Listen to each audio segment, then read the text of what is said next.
প্রত্যেক অমাবস্যায় নীলদিঘি গ্রামের কুয়ো থেকে একদল বরযাত্রী বের হয় বাজনা বাজিয়ে।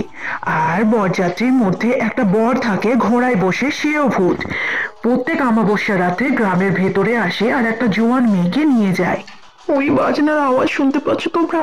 আজ তো সেই অমাবস্যা রাত্রি। আমার জোয়ান মেয়েটার কি হবে গো? হ্যাঁ, ওকে আমরা কিভাবে আটকে রাখবো বাড়িতে? তোমার একদম চিন্তা করার কোনো দরকার নেই সাবিত্রী। আমি সব দরজা জানলা বন্ধ করে রেখে দিয়েছি। কেউ ধাক্কা মারলেও যেন তোমরা কোনোভাবেই খুলতে যেও না।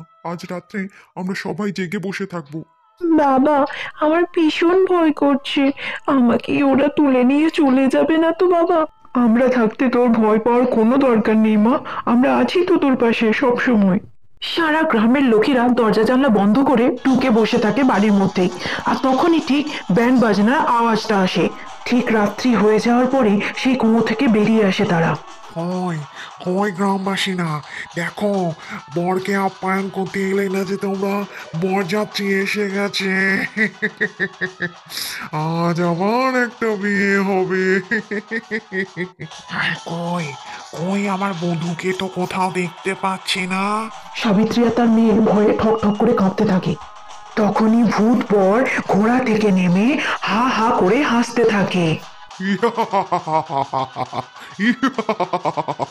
কোথায় কোথায় আমার বধূ? কোথায় আমার বধূকে? আমার সামনে আনো। এক্ষুনি বিয়ে হবে আমাদের। এক্ষুনি বিয়ে করব আমি। আর দেরি করাও না আমাকে।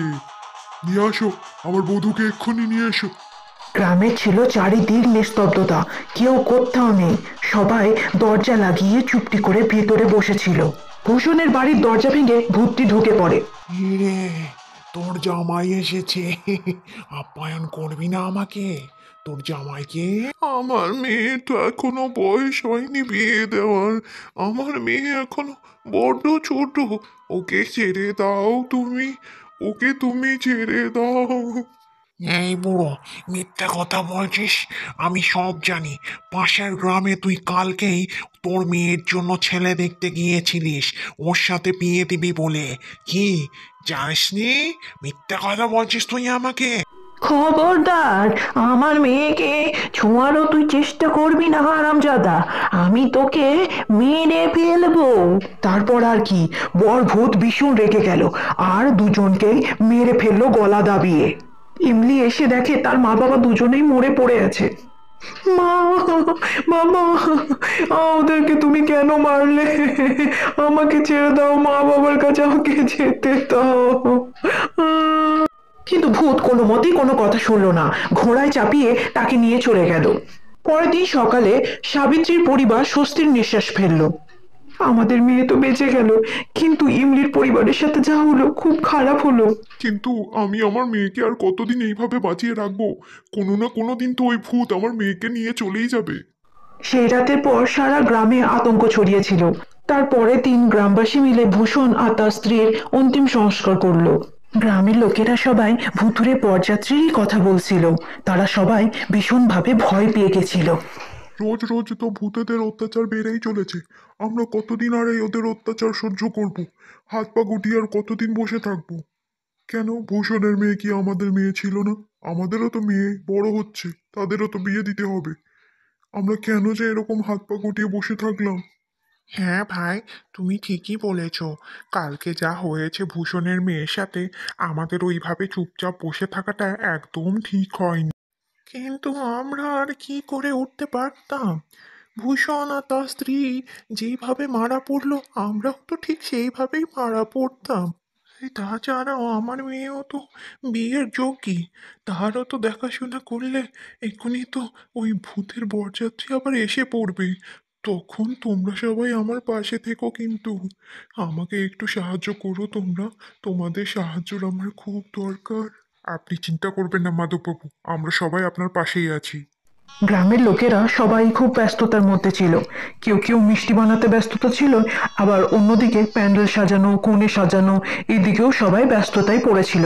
অন্যদিকে বর আর বধূ দুজনেই মণ্ডপে বসে বিয়ের মন্ত্র পড়ছিল। অন্যদিকে ভূতের বরযাত্রীরাও গ্রামের ভেতরে ব্যান্ড বাজনা নিয়ে ঢুকে পড়েছিল। আমার মেয়েটাকে তুমি ছেড়ে দাও। চাইলে আমার প্রাণ নিয়ে নাও, কিন্তু আমার মেয়েকে সুখে শান্তিতে ঘর করতে দাও। অন্যদিকে মাধবের স্ত্রী আর মাধবের কন্যা সবাই বাইরে চলে আসে ভূতের সামনে। এই বুড়ো আমাকে মিথ্যা কথা বলে তোর মেয়েকে অন্য কোথাও বিয়ে দেওয়ার সাহস তুই কি করে পাস? এক্ষুনি আমি তোকে মেরে ফেলবো। তখনই মাধবলালের মেয়ে তার বাবার সামনে চলে আসে। দয়া করে বলছি আমার বাবা মাকে ছেড়ে দাও, ওরা তো কোনো অন্যায় করেনি। হ্যাঁ, আমি ছেড়ে দিতে পারি যদি তুই আমাকে বিয়ে করে আমার স্ত্রী রূপে আমার সঙ্গে যাস। তবেই আমি তোর বাবা আমাকে দুজনকেই ছেড়ে দেব। বল, রাজি আছিস তুই? না মা, এমন ভুল তুই করিস না মা। ও তোকে কথার জালে ফাঁসাচ্ছে, তুই ভুলিস না মা ওর কথাই। না মা, আমি যদি বিয়ে করলে তোমাদের প্রাণ রক্ষা হয় তাহলে আমি সেই কাজই করব। ভূতটা মাধবলালের মেয়েকে ঘোড়ায় চাপিয়ে নিয়ে চলে যায়। তারপরে মাধবলাল আর তার স্ত্রী ভীষণ কান্নাকাটি করতে থাকে। ভূতের বরযাত্রীরা সবাই নাচানাচি করতে করতে এক সময় যেন কোথায় যেন মিলিয়ে গেল। আমরাও আর কিছু করতে পারলাম না মোহিনী। মাধবলালের মেয়েকে নিয়ে চলে গেল। আমাদেরও তো মেয়ে বড় হচ্ছে, তাকেও তো বিয়ে দিতে হবে। গ্রামবাসীরা কেউ সাহায্য করতে আসবে না, ঠিক যেমন আজ আমি করলাম। মাধবলালের পাশে থাকতে পারলাম না। আমাদের মেয়েকেও ওই ভূতের বরযাত্রী এসে যদি টেনে নিয়ে যায়, আমাদের কিচ্ছু করার থাকবে না, কিচ্ছু না। দূর থেকে সুমন সবকিছু শুনছিল। তারপরে সে মনে মনে ভাবলো, আমাকেও যদি ওই ভূতের বরযাত্রী এসে টেনে নিয়ে যায়, আমিও তো কিছু করে উঠতে পারবো না। না, আমাকে কিছু করতেই হবে। সে দৌড়ে গেল আর তার দাদাকে সঙ্গে সঙ্গে ফোন করলো, যে শহরে থাকতো। সুমন তার দাদা ভিকিকে সব ঘটনা জানালো। দাদা তুই তাড়াতাড়ি আয়, আমার ভীষণ ভয় করছে।